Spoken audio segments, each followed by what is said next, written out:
Le Répit Basseville qui a reçu une aide de presque 2 millions de dollars du CIUS, c'est un demi-million de plus que l'année dernière. Ça a fait jaser pas mal en début de semaine. Il y a les 2 sites qui sont ouverts, etc.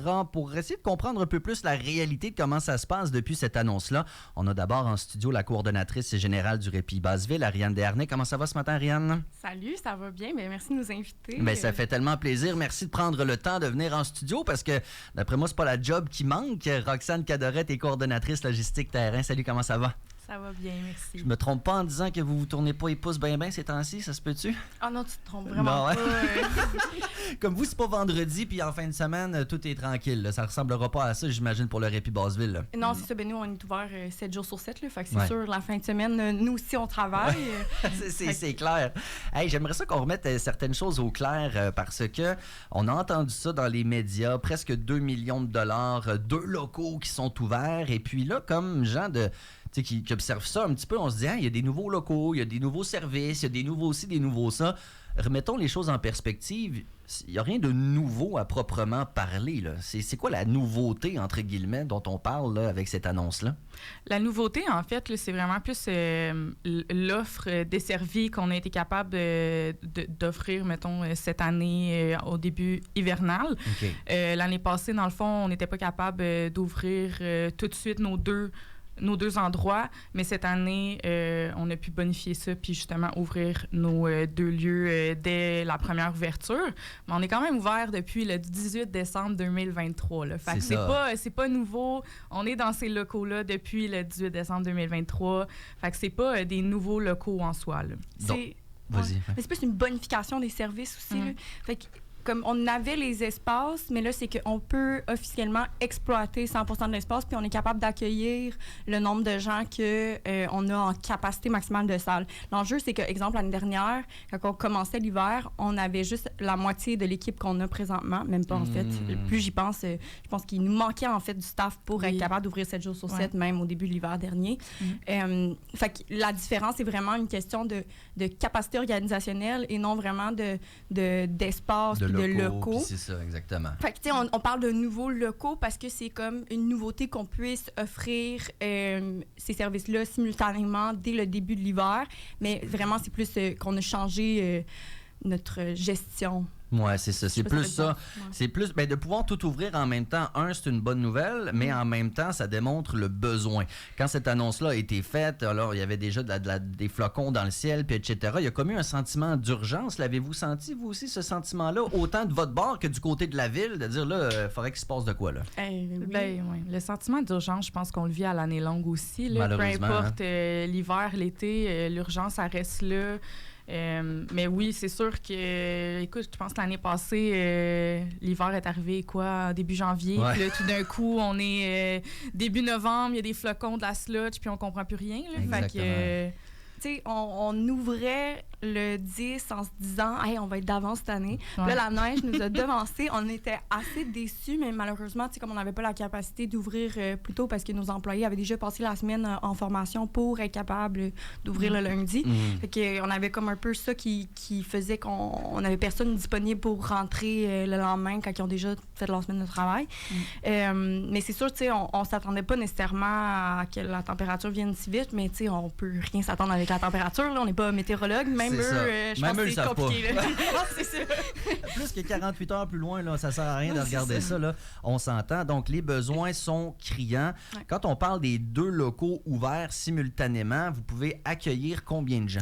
On est dans une capacité officielle de 160 personnes. Notre flexibilité est genre du 170 max. Là. OK, parfait. Mais tu sais, c'est ça. Nos statistiques, si on regarde juste dans les 2 dernières années, 2023-2024, cet hiver-là, on accueillait une moyenne de 80 personnes. Puis l'hiver dernier, 2024-2025, notre moyenne était 165. C'est double. Oui, c'est ça. On a doublé en dedans d'un an. Puis là, notre crainte, c'est que cet été, nous, on touchait du 200, 220. Fait que, tu sais, l'inquiétude était vraiment de, là, est-ce que quand on va ouvrir, ces 200 personnes-là vont essayer de venir dans nos services? Parce que si oui, on n'est pas capable d'accueillir ce nombre de gens-là parce qu'on a quand même une capacité de salle à respecter. Fait que c'est sûr que ça, c'est l'inquiétude. Là, pour l'instant, c'est dur pour nous d'évaluer le réel nombre de fréquentations actuelles. On sait qu'on est au moins à notre capacité, mais là, ce qu'on est en train de faire, c'est de jour en jour, on fait des décomptes à des heures simultanées dans les 2 lieux pour essayer de voir combien qu'on touche. Pour l'instant, on touche notre capacité de salle. Mais c'est ça. L'enjeu, c'est que quand il y a 2 locaux ouverts en même temps, c'est dur de savoir si Monique dans le local 1 puis Monique dans le local 2, c'est la même Monique. Ouais, c'est clair. Fait qu'il y a comme cet aspect-là aussi que là, on est en train d'essayer de décortiquer pour voir est-ce que l'enjeu est présent présentement. Puis sinon, tu sais, on l'anticipe quand même durant l'hiver. Là, tu sais, on est en novembre, les gens, le service est ouvert. Fait que oui, il y en a une majorité qui sont venus pour chercher les services, mais il y en a plein qui anticipent le fait qu'ils rendu en janvier, ils vont détester tout le monde dans la salle. Non, fait c'est que clair. pour l'instant, ils en profitent pendant qu'il fait pas tant froid, puis probablement qu'ils campent dehors. Là. Parce que veut pas, ça, c'est ce qu'on répète tout le temps aux gens, là, c'est voudrais-tu partager une chambre avec ta sœur éternellement? Je ne pense pas. Fait que c'est un peu le même concept là, quand tu as 200 personnes dans une pièce, ça devient un peu comme tes frères et sœurs, ils font chier des fois les autres, effectivement, là. il peut y avoir des petites frictions, c'est clair. Moi, ce que j'en reviens pas de voir que ça a doublé depuis l'année dernière, parce que le CIUS, parallèlement, arrête pas de dire c'est 8 à 10 d'augmentation par année.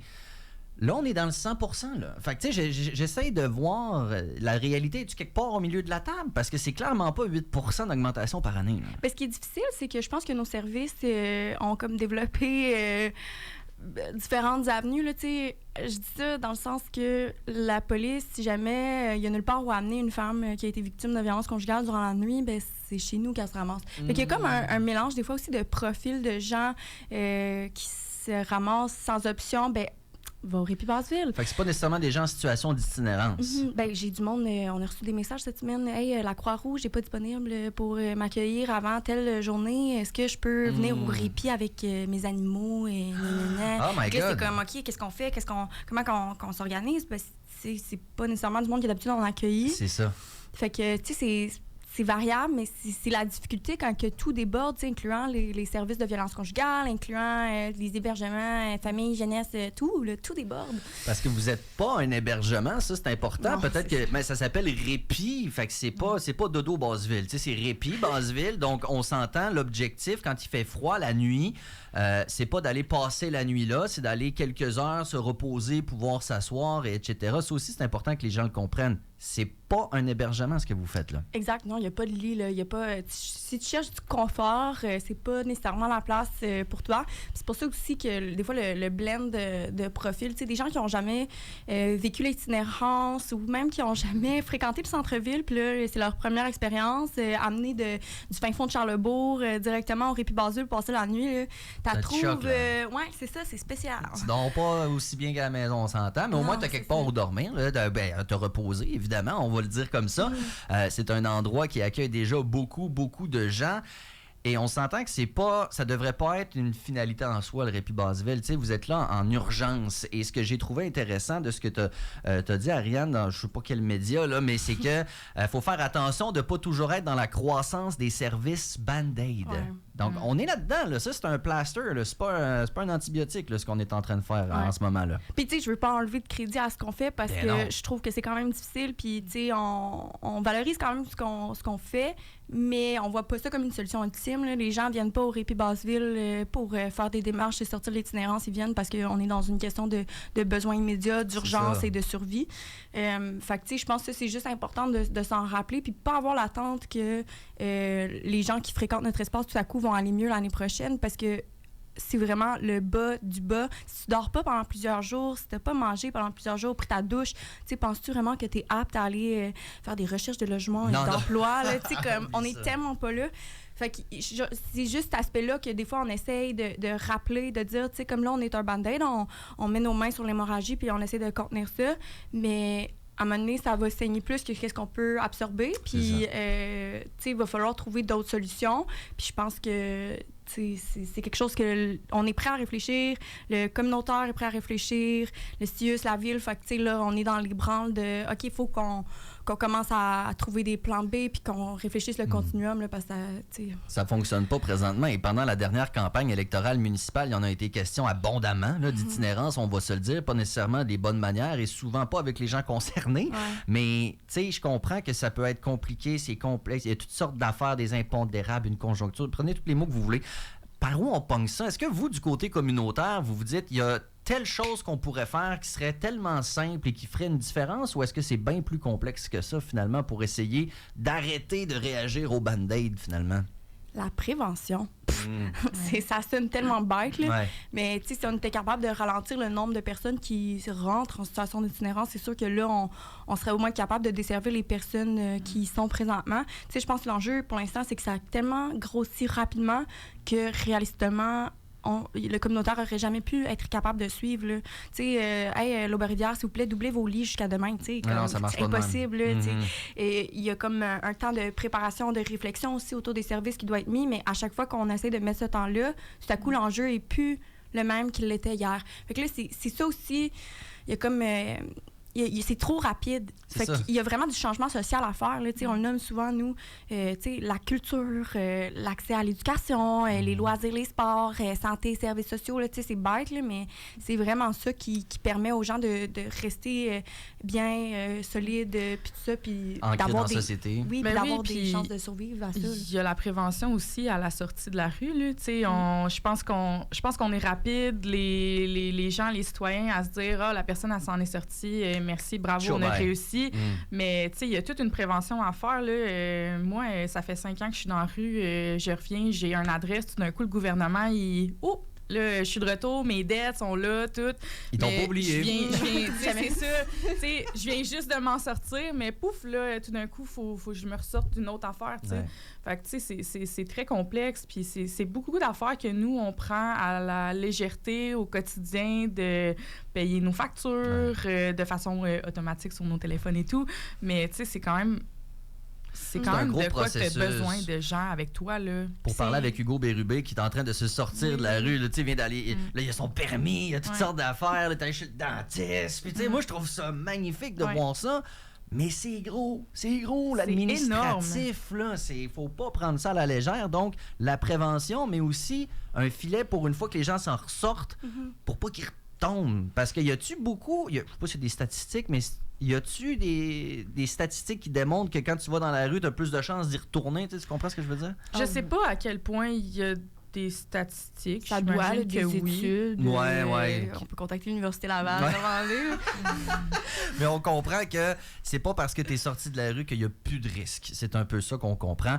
Donc, le Répit Basseville aura les 2 sites en fonction. Là, on pourrait annoncer 7 jours sur 7 tout au long de l'hiver. C'est bon. Fait que ça, c'est fait. Jusqu'au 15 avril. Jusqu'au 15 avril, on va espérer que l'hiver soit fini. on peut pas le savoir. Donc, au-dessus de 160 personnes simultanément, maximum, mais avec un petit buffer, là, évidemment. Donc, on va vous souhaiter... de l'aide. En avez-vous besoin d'aide? Y a-t-il des gens qui peuvent venir faire du bénévolat, faire des dons, des choses comme ça? Ou... Des dons, on en prend. Fait que surtout des manteaux d'hiver, plus particulièrement pour les hommes. Là, je sais qu'il n'y a pas beaucoup d'hommes qui... se départissent de leur linge avant qu'ils soient 100% troués. Je sais pas c'est quoi. Magasiner plus, c'est ça que je vous encourage à faire. Saint-Joseph a besoin de gens pour acheter.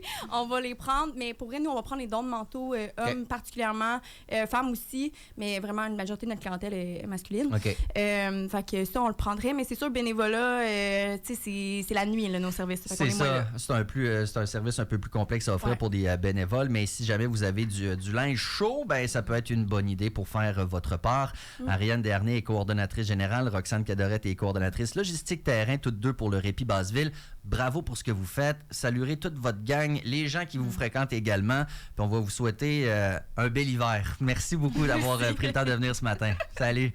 On est rendu à 8h44 maintenant sur les ondes de CKIA 88.3. Le rappeur conférencier Webster sonne à la porte. Marc-André est en train de se débarrer à distance, puis on va l'accueillir le temps